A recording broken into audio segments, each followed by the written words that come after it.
everybody. You're listening to the Custom Roofing and Construction Bearcat pregame show. This week, we are going to recap the big blowout homecoming win over Ponder. We're going to have an interview with band director, Mr. Daniel Balkema. And then we're going to preview this week's road matchup against the Boyd Yellow Jackets. So let's just go ahead and dive right into it. Final 65-14, another Pilot Point District win Friday night. This moves Pilot Point to 6-2 on the season and 5-0 in district play. Pilot Point did officially clinch a playoff berth for this season. I saw the shirts went on sale this week. But with the Peaster win over Paradise in overtime, we have not clinched that worst second place, so we are still in the running for a first place district championship position, second place or third place.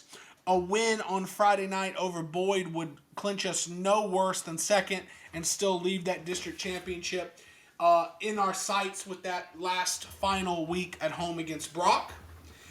Now let's dive into the game against Ponder. So Pilot Point had an amazing night on offense, 664 total yards. That's the first game of 600 plus yards of output this season. And it's, the last time we had 600 yards of offense in one game was week 2 of last year at Castleberry. The Bearcats rebounded off a big win over Whitesboro the week before with a blowout victory this week over Ponder. But early there seemed to be a little bit of that mental fog that we had discussed on this show last week. How do you feel about how they pulled out from that mental fog and then they started busting big plays all night? Well, Ryan, I thought our Bearcats did a real good job. Obviously, like you said, tons of big plays. Aiden Cox had another huge evening. Ish Harris, I think he scored on 4 out of his 7 touches. He was big on the night. Wyatt Smith and Dakota David both did admirable jobs at quarterback. The defense stepped up, did their job. Now, I will say, Ponder drove down there that first drive. They looked pretty good. Everything was clicking. They were going warp speed. They had that NASCAR offense, and then they just always seemed to shoot themselves in the foot with either a penalty or turnover or a fumbled snap or a bad snap or whatever it was. But, they are, Ponder's 3-5 on the season now, and they did start the season with 3 wins. They can win football games. They're playing varsity high school football for a reason. They got some good playmakers. They're just a young team. I expect them to be better next year, even though I think they're sitting in last place in the district at the moment because our next opponent, the Boyd Yellow Jackets, beat them by 7 earlier in the season. But I was overall impressed after a little bit of a slow start maybe, but man, the Bearcats blew them away in the end. So that's all you can ask for, and I think we got out of there pretty healthy. So it was a good evening. Slow start and still accounted for 664 yards total offense. Lead me into the offensive team stats for each team, and then the offensive stat leaders. Pilot Point, 447 yards passing, 217 yards rushing for a total of 664 yards. The media guide doesn't list a game with 400 yards passing in program history. Chance came on during the broadcast from the sideline and said that they hadn't had a chance to really dive into the archives individual games, every one of them for things like that. So this summer, that's the project to kind of build a record book. But this game potentially witnessed a program history with the high of 447 passing yards. Ponder had 178 passing yards, 135 rushing yards for 313 yards. Individual stats, Wyatt Smith 9 of 14 for 287 yards and 3 touchdowns. Ish Harris had 5 carries for 98 yards and 3 touchdowns. That's just on the ground. I believe he added another... No, he didn't have a receiving touchdown, right? No, so Ish Harris had 5 carries for 98 yards and 3 touchdowns. And then through the air, Aiden Cox, 6 catches, 243 yards and 3 touchdowns, just adding on to the monster season he's having. I think. Yeah, Ryan, Ish had the one. What was it? Was it a 45-yard reception? Remember where he caught it and he put his hand on the ground, showed great body control and balance to end up scoring on that. 44 yards. Yeah, I remember that now. That was the longest of the touchdowns. 44 yards. That was the 4th of 4 consecutive touches that went for touchdowns. So touches. Ponder's individual stats: Clifton Cooper, the quarterback, 16 to 33, 178 yards, 2 touchdowns.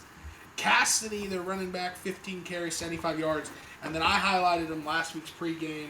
Peacock, 5 catches, 86 yards, 2 touchdowns. So we talked about having 2 tune-up games before we play Brock for the district championship. We're through 1 of 2 of those games. Do you feel like we cleaned up some of the mistakes? And what about Friday night did you like that may not just be obvious to? Yeah, what I did like is that it seemed like we didn't get ourselves in those penalty situations that we were getting into, even against Whitesboro, where we were having some key false starts and things of that nature. So it seemed like a much cleaner game to me. Now, one thing that I worry about is you and I both know that Boyd, we've got a long history with Boyd, so I really think that they're going to bring it this week, even more so than Ponder. We don't have the history with Ponder that we do with Boyd. I know my squad in the '90s, we beat Boyd 7-6, and they were number 1 in state, and we were number 2 in state at the time. I think you beat them a couple of times, right? Yeah, we beat them twice in some key games. Yep. Yeah, so I expect Boyd, and plus it's an away game this coming up this week, is going to have more to offer than Ponder did for us this last Friday night.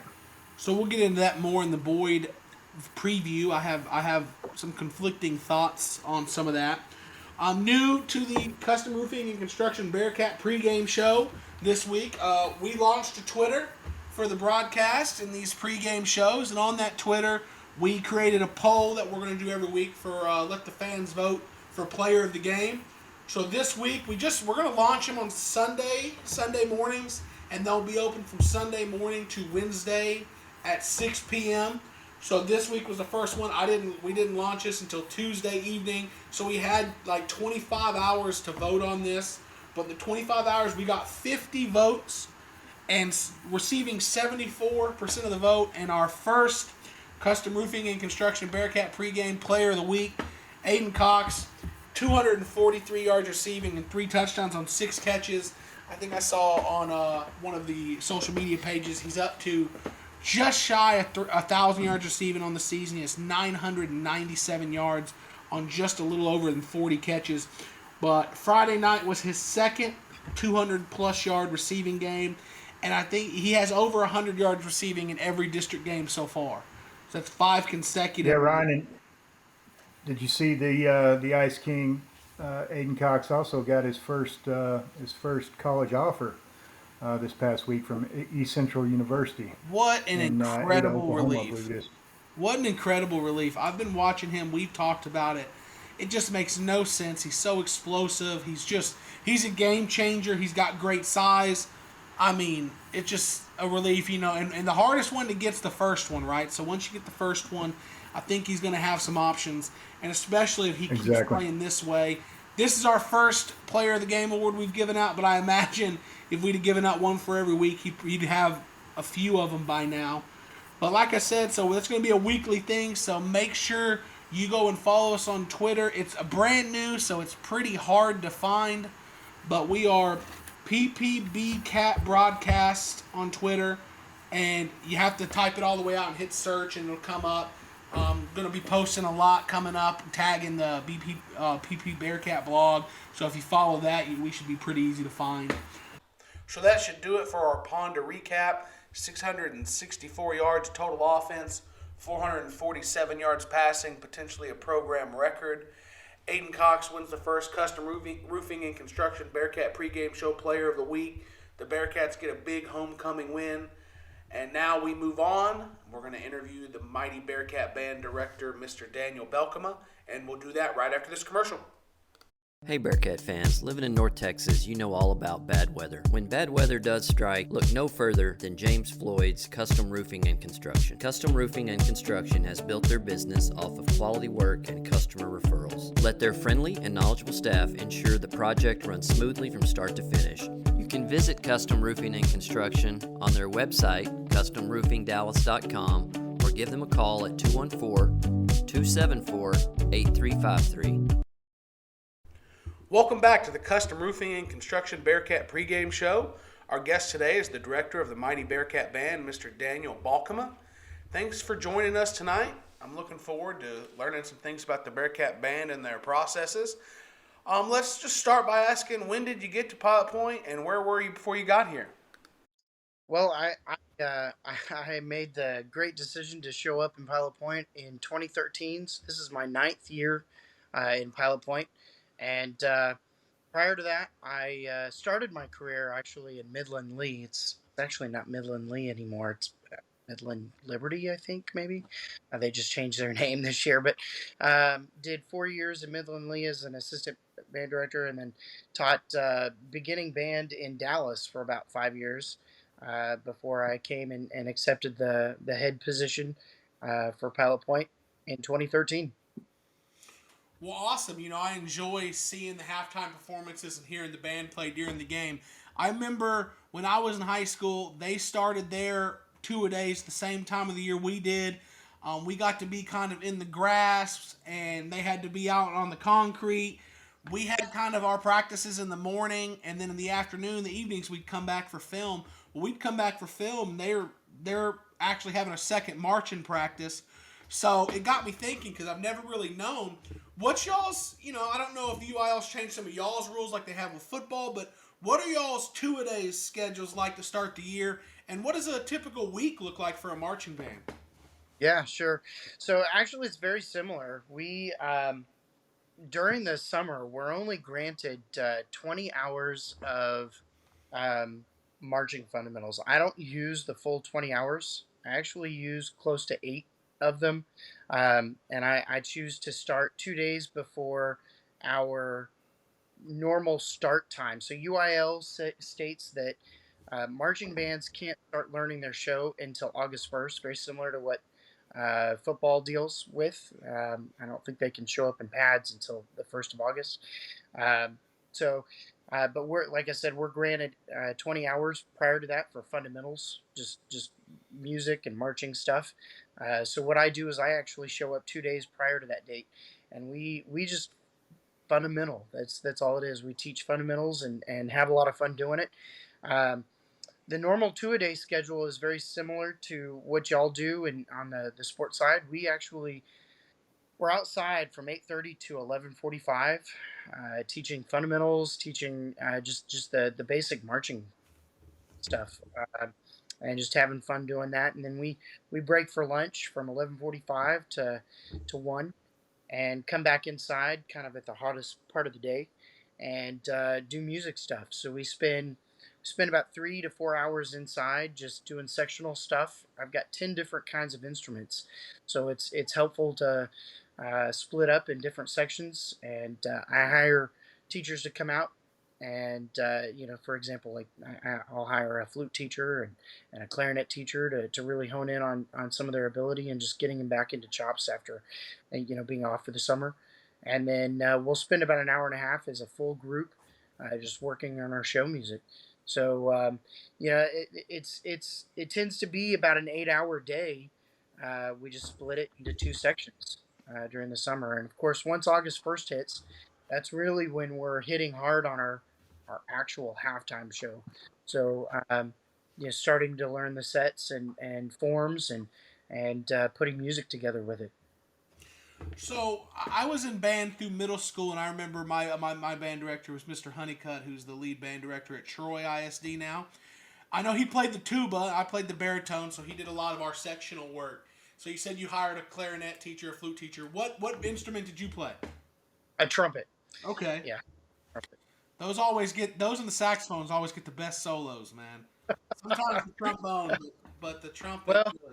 Well, it's funny. My halftime show this year, we've got a trombone and a euphonium player, and they're great kids. We try to pinpoint really our top level of ability. So this year, I've gotten a level of ability just across the group.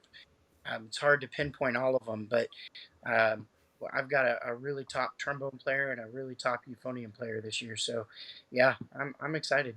Yeah. So that you kind of hinted on something that I'm excited to learn about. Never even thought about this till we asked to have you on this week. What goes into the process of choosing your song? This is going to be what we perform. And I know it's more than one song, but or it seems like it is. What goes into the process of choosing the music? And then even more interesting than that to me is choreographing the full march, the performance. What goes into that? How do you get that picked and all that?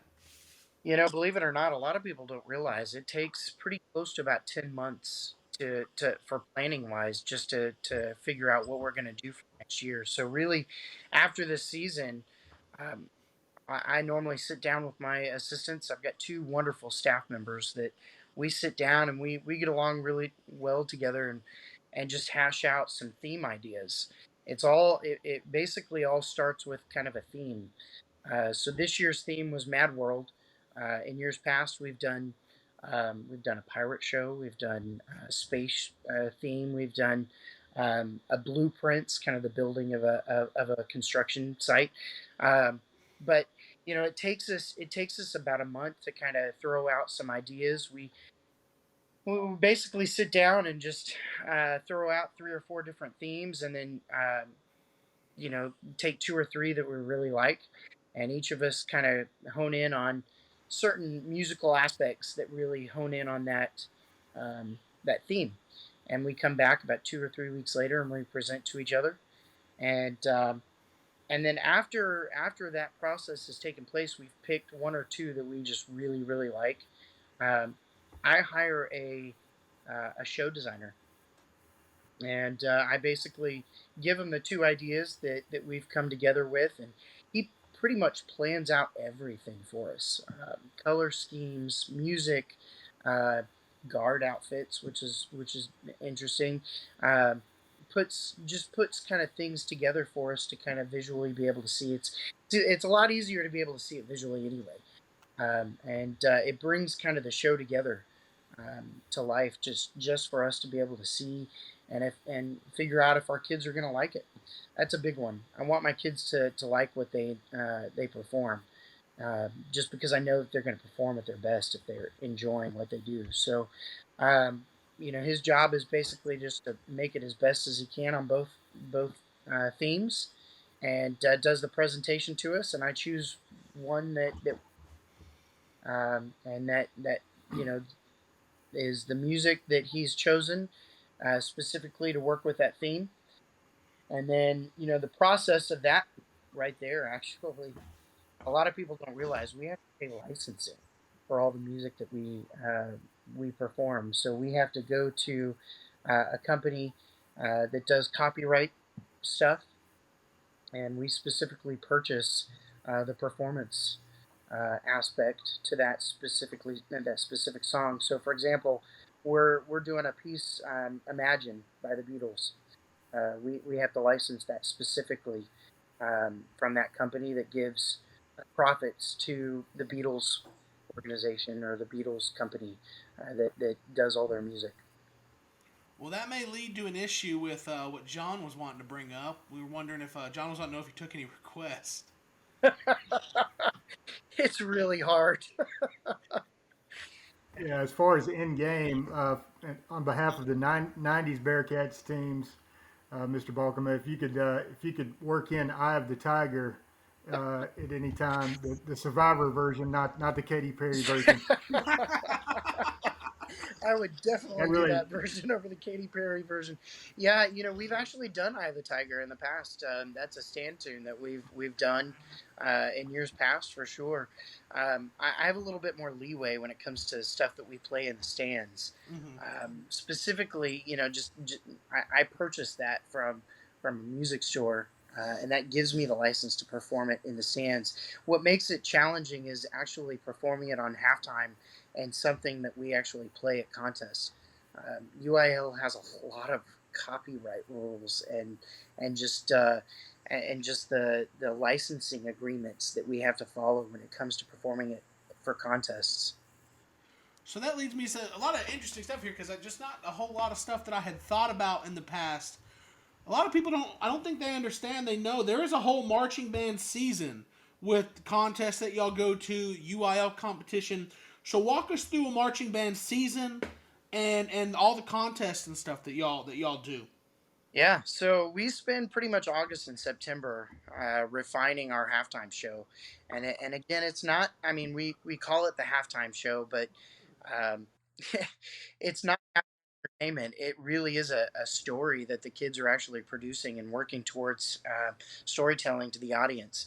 And so, they really spend a bunch of time during those first 2 months putting it together. So when October hits, uh, our Saturdays are pretty much booked up with contests every Saturday.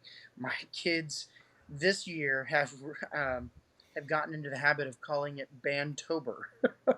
So we pretty much spend every Saturday at a marching festival. The first 2 weeks, the first Saturday in October is actually spent in Aubrey. Aubrey puts on a marching festival every year, and they've done that for the last 20 years. And Pilot Point has actually participated in that for the last 15 years, as far as I know. This year was the first year we actually took second place in 3A classification, which is really awesome for our kids, and history made right off the bat with that first week in Saturday. The second week we went to Tolar Marching Festival, and took first in prelims and second in finals, competing against some 5A schools, which was really incredible too. So again, another history making region, weekend, and then this let's see, the third Saturday we performed at UIL. It was our very first UIL contest for this season, at UIL Region Marching Contest, making first divisions. The whole thing about region is, in order to advance to the area level, you have to have first division ratings, and it's a cumulative rating, which there's three judges. So the way it has to happen is at least two of those judges have to give you a first division rating, which is entitled superior. It's just the top of the top. And we were very fortunate enough this year to have three judges give us three first division ratings, which advanced us to the area level, which was this past Saturday. Um, and again, our region is really lucky. We're lucky to have great stadiums in this area. Um, the This past Saturday contest, we advanced into area because of the region first division ratings, but we took sixth place in prelims out of 26 bands in our area. And this encompasses pretty much the Dallas Metroplex all the way to Wichita Falls. Um, and Since we took the sixth place in prelims, they take the top 10 into finals. The kids busted their butts and took third place in finals, which advanced them to the state level, which is the first time since 1981. Pilot Point has not made the state marching contest since 1981. It's crazy, 40 years. That is incredible. So y'all are really on something this year. I watch a lot more of the contest, the halftime performance this year, and I've been so impressed with it. So y'all qualified for a trip to state, and I want to see what I read, and you tell me if I'm right or wrong, and tell me more about it. So y'all get to go perform in San Antonio at the Alamo Dome. Is that where the state contest is? Tell me something about that. Yeah, yeah. This is going to be an experience that our kids have never experienced before. Being in that stadium is unlike any other stadium that I know of. It is just incredible. It's a really nice inside doors stadium, and the kids are excited about it. What's funny? 40 years ago, it was actually held at the University of Texas in Austin. So they switched the state marching contest to San Antonio probably about 20-25 years ago, and it's just a phenomenal venue, for this event. So I'm excited. Kids are going to get to stay 2 nights. We're going to get to visit the Riverwalk and see the Alamo, and then perform, and no matter what, uh, perform in that venue. That is exciting for our kids, and a really awesome opportunity. Yeah. So I don't know if you ever listened to the CNS Designs post game show, but something came up in the Whitesboro game with the bands, and John was going to ask you about that. Sure. Yeah, so Chance Kirby brought this up in that CS Designs post-game show, especially Whitesboro went into overtime, and we noticed that their band was playing while we were on offense. Are you aware of the UIL rule that prohibits that, and do you know when that came about? Yeah, I don't know what it came about, but I am very aware of it.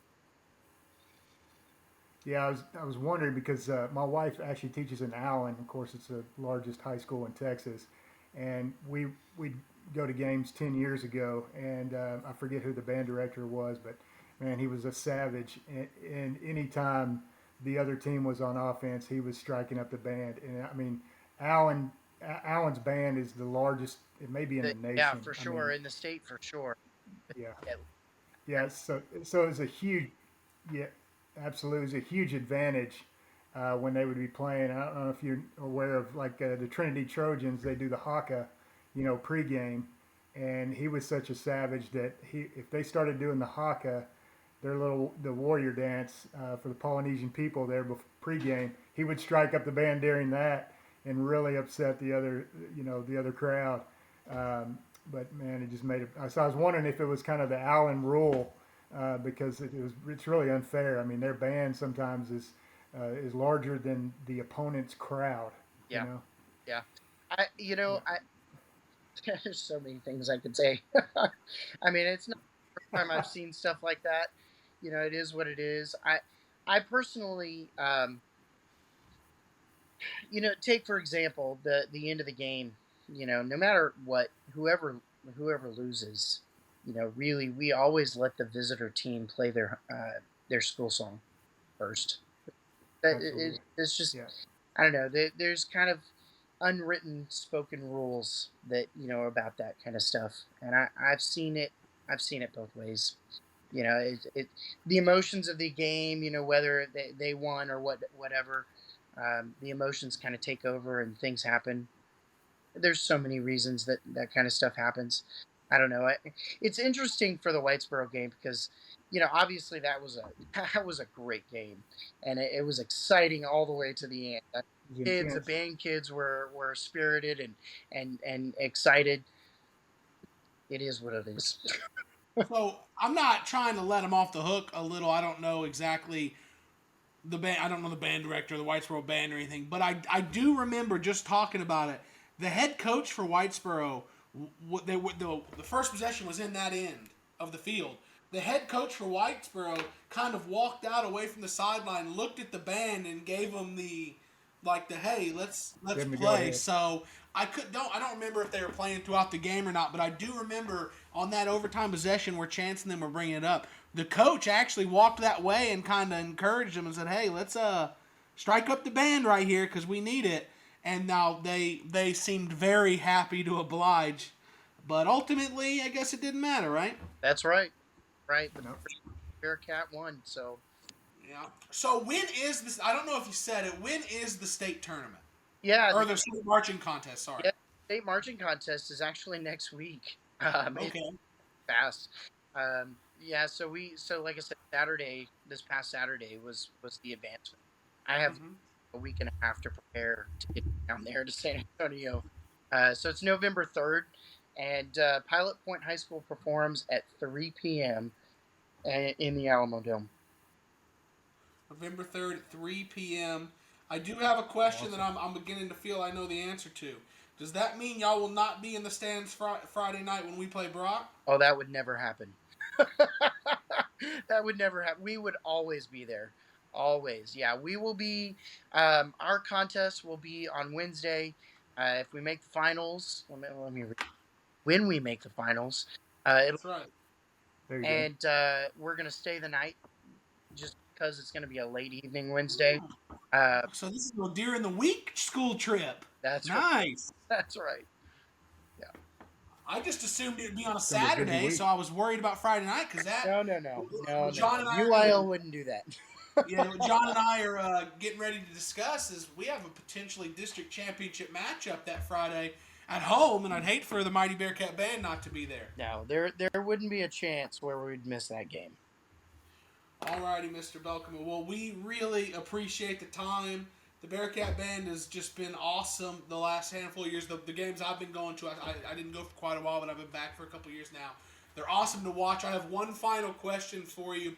I don't know if you've seen the viral video of the band, the marching band going around, where they strap that kid playing the drums in that little zero gravity thing and start spinning them. Is that You know maybe what? in the future? Can we get You that know what's going? funny? I actually had two kids within about 10 minutes today show me that video. I had not seen it until this morning. Um, yeah, you know, anything's possible. well, like I said, Never say we'll never. just have to wait until next year to find out. Thanks for joining us tonight, and as always, look forward to hearing you guys play on Friday night in Boyd this week. Thank So, you for the thanks for the time. invite, gentlemen. I appreciate it, and we're just excited to get to this level. So, it's been an exciting path, really has. Well, congratulations, y'all have earned it. I Thank know, you, like I sir. said, I've always seen the work the band has put in. So, like I said, congratulations and thanks for joining us. Thank you, thank you. Keep up the good work. Hey Bearcat fans, living in North Texas, you know all about bad weather. When bad weather does strike, look no further than James Floyd's Custom Roofing and Construction. Custom Roofing and Construction has built their business off of quality work and customer referrals. Let their friendly and knowledgeable staff ensure the project runs smoothly from start to finish. You can visit Custom Roofing and Construction on their website, customroofingdallas.com, or give them a call at 214-274-8353. And we're back on the Custom Roofing and Construction Bearcat pregame show. Nice to visit with him, Mr. Balkema. Learned a lot. I had always wondered what goes into creating the processes of the mighty Bearcat band, and he let us in on some of the insight. And they're having a great marching band season. So now let's get into the preview of the Boyd game. So Pilot points to 5 district games, and we couldn't ask for an any better start. 5-0, we've clinched a playoff spot, and with a win this week, we can do no worse than second in the district. And with a win this week, we'll potentially set up a shot at the district championship next week at home versus Brock. But before we get ahead of ourselves to that, let's talk Boyd. Friday night at Yellow Jacket Stadium in Boyd. Entering this game last season, Boyd was 7-1, with Brock being their only loss on the season. This matchup was at Massey Stadium. We found ourselves coming off a loss to Whitesboro and then barely squeaking out a win at Ponder, 18-13. You and I had done a lot of discussing about how big of a game this was going to be against a good Boyd team.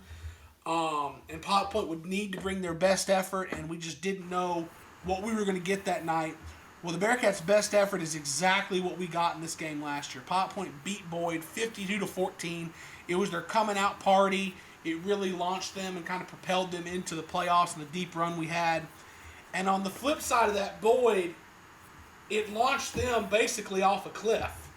So since that beating they took at the hand of the Bearcats last year, they are 2-8. And this year they enter this matchup with the exact opposite record of last year at 1-7, with their only win being a 7-point win over Ponder. That was a struggle in itself. So, I mean, they have some athletes over there. They're always a good team. What happened to this Boyd team? They haven't even been losing close games. They're being outscored 44-21 this season. They returned their star quarterback from last year, but have just been in a bad way this season. What's the deal? Well, Ryan, I think it's a number of things that happened to them. They had a head coaching change. New guys, Ian Ritchie. So I don't know if they've really come together and established what he wants to do with the team. Last year was Brandon Hopkins. Not sure why they had a coaching change, but they have at the top. And then on top of that, they're only returning 4 starters on offense and 4 on defense this year, versus last year they had 9 on offense and 8 on defense. So they did lose some experience there. And I don't know if you remember last year, but we talked a lot about their main guy, number 44, Nick Taylor. He was a senior, and Coach Marsh had kind of pointed him out as one of the best defensive players that we'd see all year, and he was a football playing dude. He had like 130 tackles his junior year and probably 150 his senior year. He was all over the place, and he'd play some tight end, some H-back and all that. So that was a big loss for them. But they do have Lamance back. He's a senior, He had almost 1,700 yards last year, so they've got him as a senior leader quarterback. But man, they have not seemed to play very inspired this year. They're 1-7 with that only win coming against Ponder, 28-21. But I will say, they're still a little bit capable, and I certainly expect the Boyd Yellow Jackets, if they're going to bring it against anybody, it's going to be against our Pilot Point Bearcats. We've had a nice, strong rivalry with those guys since the 1980s, and if their game against Whitesboro is any indication, I think they're going to show some fight for sure, because they were actually in the lead against Whitesboro, I think 14-8 early in that game before Whitesboro finally kind of pulled away from them. Whitesboro won that game 36-14 back on October 1st. But like I said, I think it's just been a number of issues: new coaches, new system, and losing that big middle linebacker guy, and they just don't have the experience that they do from last year. Yeah, so this debate is probably for another time, but it's a little relevant now. Chance Kirby and I were discussing who Pilot Point's biggest rival was, and obviously when you say that statement, Salina jumps out at you. But since we haven't played in years and it doesn't look like we're going to be playing anytime soon, you kind of lose that a little. And it's kind of the same with Aubrey. It was never really much of a rivalry because we just kind of beat them up all the time. But we were playing them every year. They were close, but we don't play them anymore. And we brought up Boyd, and now we've only played Boyd, looks like 21 times in school history. But a lot of big matchups in that. So traditionally this matchup is a close one no matter what the team's records are going in. Pilot Point is 12-8-1 all-time against Boyd. I know I played them twice, both times playoff matchups. Both times we were heavy favorites, and both times Boyd gave us everything we could handle. Specifically in 08, we were down 9 with about 5 minutes to go, and were able to put up, I think, 13 points and get out of there with a 4-point win that week. I believe if I got this right, it looks like you played them twice. Y'all beat them both times, but the combined points, or the two games were decided by a total of 4 points. You had the 7-6 win in the playoffs, and then I think you had a 19-16 win in the regular season. So close games there. I know it's a rivalry, but what about this do you think makes these games traditionally so close? Well, I think both teams just have that established tradition of playing excellent football. And for us, it was always G.A. Moore and Jerry Jones were kind of the rocks back in the day, and they had J.G. Cartwright. Coach Cartwright's son was a senior when I was a senior, and like you said, we beat them. It was 7-6. They were number one in state all year long, and I just remember watching them on the Texas high school football show. Even back then in the 90s, we still had color TV. Ryan, I know you'll find that hard to believe, but we still had the Texas high school football show, and Boyd was kind of the darling, and there was rumor of our game against them in the playoffs that ESPN was following them along that week. So that got us really fired up. And then Coach Lenny Gray, our offensive coordinator, offensive line coach, had made a little wager with the team that if we beat them, if we beat Boyd, because we weren't expected to, we weren't the favorites, that he'd let us shave his hair off. And so we did. We did beat them 7-6, and we did give him a nice buzz cut in the post game. But I think it just comes down to tradition. They've had some great players. They had Billy Joe Tolliver back in the 80s. Played for the Saints and Texas Tech great. And so we've had a great history with them. They've had a real good program, and we have too. So it's been a great, nice little, not really district rivalry, but close, proximity. Yep, so, that's been a long throughout history. A lot of those games have been played. Now we've been in the same district, and with some of our other more better-known rivals kind of fading away, not playing a whole lot, this could be one of those that takes its place. But normally to create a great rivalry, like why we consider we have a great rivalry with Boyd, great rivalries are built off of great games. So I'm hoping we don't really add to the mystique of the rivalry on Friday night when we play Boyd at home. So them going through a coaching change means some things change offensively, defensively. I'm not asking for full scouting reports, but what are we looking for? What are they running over there? Yeah, Boyd is running spread multiple offense. Ryan, they like to have a one back in the backfield. I mean, everything's centered around the quarterback, Rendon Lamance, the senior, and he likes to run quarterback power quite a bit. So Lamance is really the gas and fuel tank for their offense. Defensively, I mean, they run the cover three. It's not real. It hasn't been good this year, to be honest with you. They've given up a ton of points, and they're going to have a hard time covering Aiden Cox, always cold, the Ice King. Coach Marsh, I was kind of kidding around with him. We were talking about the Boyd defense, and we were talking about the cover three, and I said, in this case, I think cover three means that they're going to put three guys on our number one. That's probably that's what it's going to take to try to cool him off, because I mean, he's just got such a size advantage and athletic advantage against everybody he's lined up against this year, and I don't see anything changing this Friday. But again, it's multiple spread offense. It's similar to what we saw out of Ponder on both sides of the ball, really. But we'll see. It's a lot more quarterback centric, and just to throw you a little bit of maybe a curveball. I don't know that we'll see it this Friday, but in Whitesboro they did start sophomore quarterback number 3.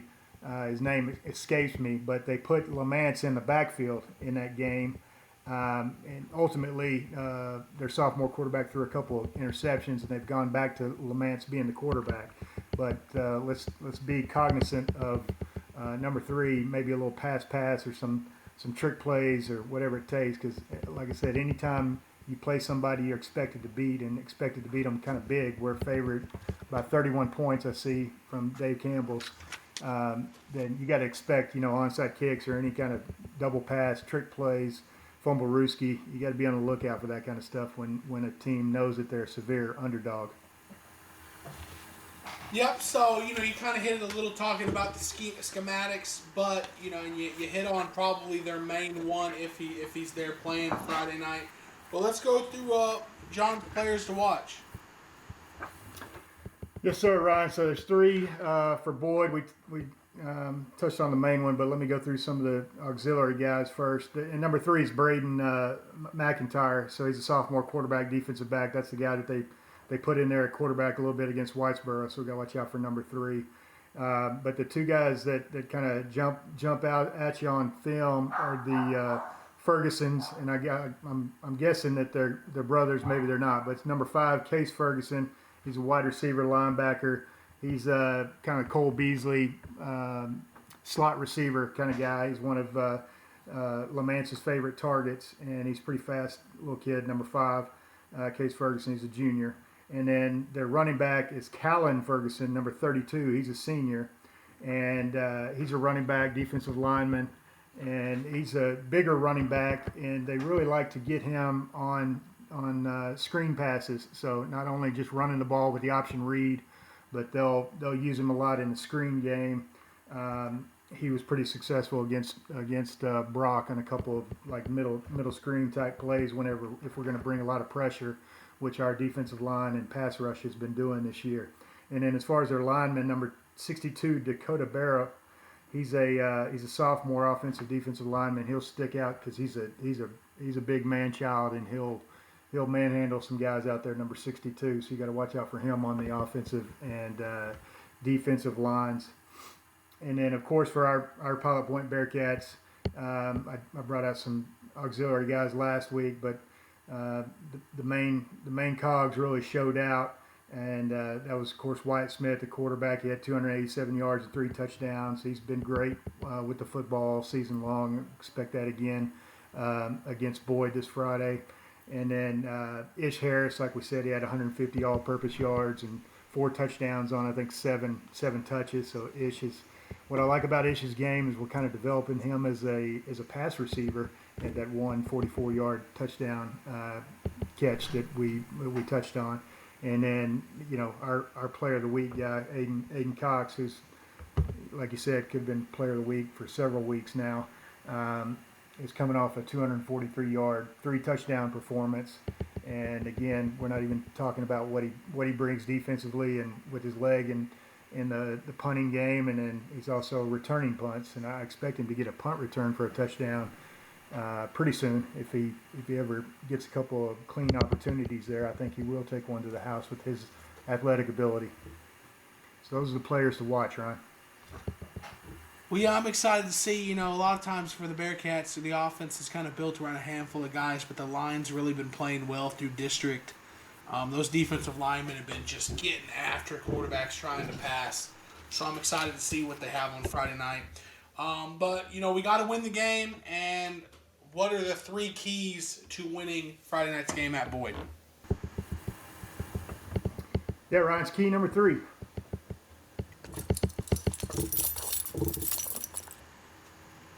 Thank you, Keys. So key number 3 is don't let a snowflake turn into a snowball. And so what I mean by that is I expect Boyd to come out with all they've got in that first quarter, and we just have to weather the storm and start to assert ourselves after that initial push from Boyd, and I think we'll be just fine. But if somehow Boyd has a lead after the first quarter, we can't let that snowball into a competitive game for 4 quarters. Knowing what I saw against Whitesboro, I think that, like I said, they're gonna shoot their shot in that first quarter. They're gonna be competitive, but if we just do what we do, then we'll be good at the end of the night. Key number 2. Key number 2, we got to tackle number 8. That's Brendan Lamance, and we got to make Boyd one-dimensional. So Lamance is, like we talked about, he's definitely the high-octane fuel that makes Boyd go and their offense go. And he runs the ball very well. Arguably, he's more dangerous running the ball than he has been throwing the ball this season. So we've got to tackle him. We can't let him get loose. We have to gang tackle him. We have to wrap him up. We have to bring him down. He's a solid football player. I think if we key off of number 8 and we stop him, then we're going to be good to go. Key number 1. You're all I need to get by. So that's kind of obscure, but it's Method Man. Featuring Mary J. Blige. That's from 2003. And by, we just need to get by. It could be considered a trap game. We can't look too far ahead to Brock at home. So we got to stay focused and just get by this one. Make no mistake. If Boyd's got a great game in them, they're going to do their best to bring it this Friday on their home field. But I see, our Bearcats asserting themselves, and that 31-point spread, I think we should cover that as long as we just do what we do. Very similar, like the Ponder game, and it's like kind of like mouthwash. You got to just rinse and repeat what we did against Ponder last Friday night, and do it again coming up this Friday night. And if we get out there and dominate them, and everybody, comes out healthy, we'll have a nice, good, happy Friday night. And I think, these Boyd Yellow Jackets have been hibernating a little bit already, and hopefully we keep them in hibernation until spring. But we better just bring a little bit of wasp spray just in case. Yeah, well, I'm looking forward to seeing it move into a 6-0 in district potentially. I'm excited to set up a potential one-game-takes-all for the district championship against Brock at home to end the season senior night, and then move into the playoffs with this team. That's all we have for you tonight on the Custom Roofing and Construction Bearcat pregame show. Once again, we started our Twitter for John and I and the broadcast team. This week, we're going to be announcing the guest on this show every week on the Twitter, doing player of the game polls, just trying to be engaged. It's PP Bearcat Broadcast and that's, you have to search it and actually hit search at the end. We don't have the following yet, I guess, auto-populated search. So do us a favor and follow us on that. And thank you guys for listening. See y'all Friday night in Boyd. Hopefully move into 6-0 districts. So that's all we have for you tonight. Go Bearcat. Go Bearcats.